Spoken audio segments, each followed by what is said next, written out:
Tumigil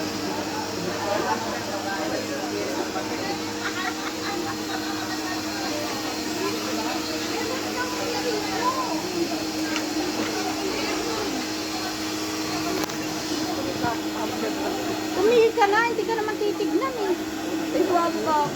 Ganitong sitwasyon eh, mag-ano-ano ka pa.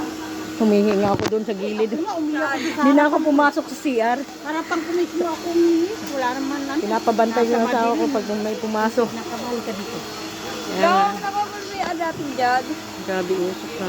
Dahil ihi ako.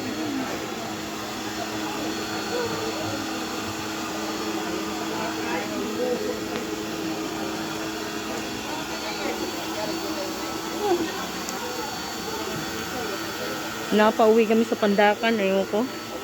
Naku, iiwan niyo yung mga bahay. Sabi ko, nandyan pa naman yung ano. Eh, walang padlock ng ano na. Nag-aapoy pa rin, oh. Nag-apoy nga, yun o. Ba, andun yung bumbero sa taas. Mintras binubuhusan, nagliliyab.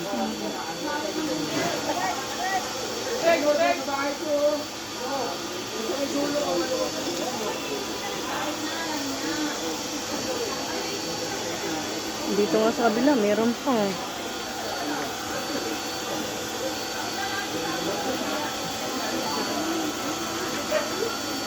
Nakakatakot lang pumasok kasi baka magbagsakan yung yero.